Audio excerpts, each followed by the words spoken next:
आज हम 66 साला नॉर्मन बोआला की बिल्कुल काबिले बचाओ मौत का जायजा लेते हैं। और अगरचे ये वाकया 2012 में हुआ, ये केस असल में 10 साल पहले 2004 में शुरू हुआ। देखें, नॉर्मन को अजीबो गरीब बिल्ली नुमा जानवर पसंद थे। जितना बड़ा और दरिंदा उतना बेहतर। वो ओंटारियो के एक पुरसकून मोहल्ले में रहते थे जहाँ कभी कोई दिलचस्प वाकया नहीं होता था। बच्चे अब भी गलियों में खेलते थे। स्कूल बसें हर सुबह बच्चों को स्कूल ले जाती थीं और बूढ़े रिहायशी शाम के वक्त अपने कुत्तों को लेकर चलते थे। लेकिन इस सोते हुए मोहल्ले में नॉर्मन के पास अपनी प्रॉपर्टी पर कम से कम 5 बड़े बिल्ली नुमा जानवर थे। उनमें एक भारी 650 पाउंड का साइबेरियन टाइगर, एक नौजवान मर्द अफ्रीकी शेर, एक कोगर और 2 दीगर जंगली बिल्लियां शामिल थीं जिनकी शनाख्त कभी नहीं हुई। अगरचे नॉर्मन ने उनके पिंजरे अच्छी तरह बरकरार रखे और उसके हिफाजती इक़दामात चिड़ियाघरों में इस्तेमाल होने वाले तरीक़ाकार की तरह थे, लेकिन पड़ोसियों के लिए ये समझना फितरी था कि इन खतरनाक दरिंदों के उनके बच्चों के खेलने की जगह के दरमियान मौजूद होने पर वो गैर आरामदेह हैं। वो ज्यादा कुछ नहीं कर सकते थे। Norman Canadian exotic animal owners association के सरबराह थे और वो कवानीन के माहिर थे।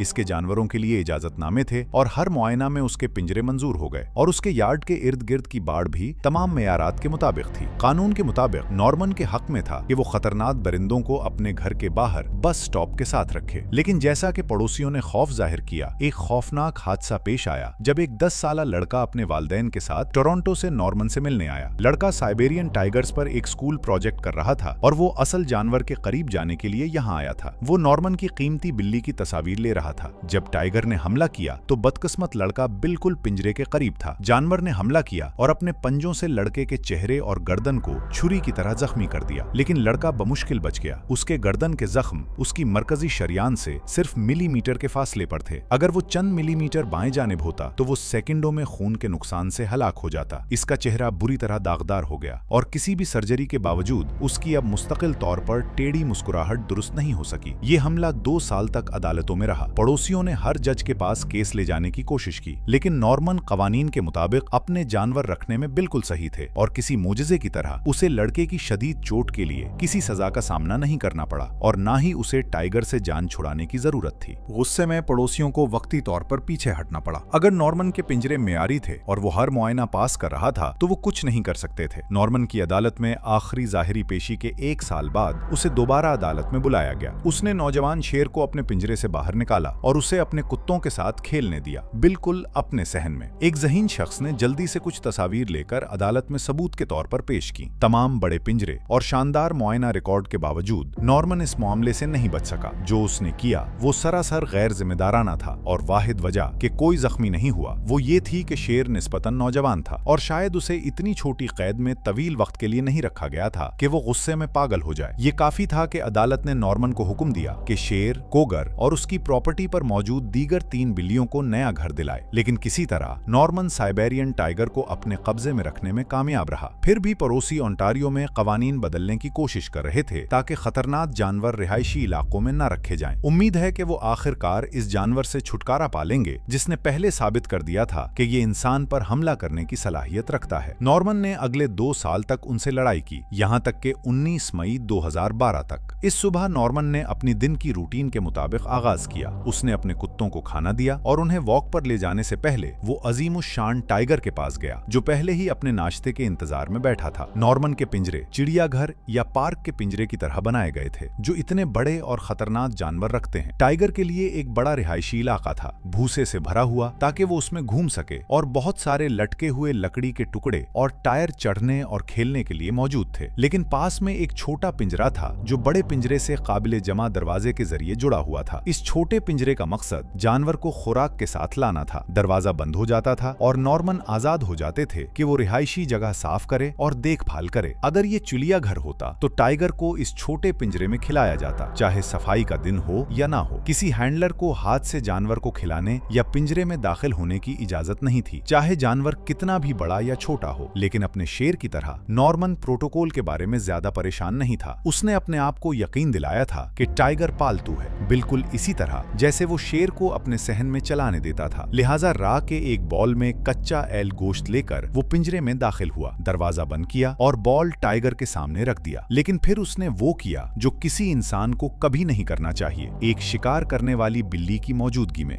बाहर निकलते हुए उसने मखलूक की तरफ पीठ मोड़ दी। खुराक सामने होने के बावजूद टाइगर ने अपने फितरी शिकार के जज्बे पर काबू नहीं पाया और नॉर्मन पर हमला कर दिया। हमला तेज था। 66 साल नॉर्मन के पास भागने की जगह नहीं थी और वो उम्र रसीदा भी था। उसके लिए कोई मौका नहीं था। जब जानवर ने नॉर्मन के गले में काटा तो उसने सिर्फ उसकी गर्दन नहीं फाड़ी बल्कि तकरीबन उसका सर अलग कर दिया। दरिंदा अब ताजा शिकार के साथ मुकम्मल तौर पर मुतमईन था और एलेक के टुकड़ों को भूल गया और सिर्फ नॉर्मन को खाने पर तवज्जो मरकूज कर ली। 2 घंटों तक उसने नॉर्मन को पुरसुकून तरीके से खाया। तब तक नॉर्मन का कजन, जो अचानक गैर मुतवक्के दौरा करने आया था, उस हौलनाक मंजर पर पहुंचा। उस वक्त तक नॉर्मन का ज्यादा हिस्सा पिंजरे से खत्म हो चुका था। उसके पांव से सीने तक सब कुछ खा लिया गया था और टाइगर के खून के दाग इतने थे कि नॉर्मन के कजन को हिस्टीरिया में डाल दिया। वो इतने सदमे में था कि उसे 3 रातों के लिए नफ्सियाती वार्ड में सोने के तहत रखना पड़ा। उस हौलनाक वाकये से सिर्फ 2 मस्बत पहलू निकाले जा सकते हैं। एक, नॉर्मन ने कम से कम दरवाजा बंद किया, वरना जानवर यकीनी तौर पर मोहल्ले में निकल जाता। दूसरा, पड़ोसियों की बिल आखिर तौसीक हुई, अगरचे ये उस शख्स की मोहलिक मौत की बदौलत थी जिसने उन्हें बेशुमार बेखाबी की रातें दी। टाइगर मौजज़ाना तौर पर दोबारा मौत की सजा से बच गया। खानदान को इजाजत दी गई कि उसे किसी निजी जमा करने वाले को फरोख्त करें, जिसकी शनाख्त कभी जाहिर नहीं की गई। पड़ोसी खुद पिंजरे तोड़ने के लिए प्रॉपर्टी पर गए, लेकिन खौफ के साथ ये दरियाफ्त किया कि नॉर्मन ने 2 नए पिंजरे लगाए थे। जाहिर है वो अपनी प्रॉपर्टी पर मजीद खतरनाक बिल्लियां रखने का मंसूबा बना रहा था। ये आखिरी मोहलिक वाकया और नॉर्मन के मजीद जानवर हासिल करने के इरादे ने आखिरकार ओंटारियो में कवानीन में तब्दीली के लिए काफी था। ये नहीं कि निजी मालिकान अब खतरनाक जानवर अपने घरों में नहीं रख सकते, लेकिन उन्हें रिहायशी इलाकों में नहीं रखा जा सकता और लाइसेंस हासिल करने के तरीकाकार इतने सख्त हो गए हैं कि तकरीबन किसी को भी कोशिश करने की हिम्मत नहीं होती। हम कभी भी किसी इंसान की मौत का जश्न नहीं मनाते, चाहे वो कितना भी गैर जिम्मेदार क्यों ना हो। कम से कम उस हौलनाक वाकये से कुछ अच्छा निकला। अब कोई शेर, टाइगर, रीछ या जहरीली सांप ओंटारियो के रिहायशियों के लिए खतरा नहीं हो सकते और ना ही दोबारा कोई शख्स नॉर्मन बवाला जैसी मोहलिक मौत का सामना करेगा।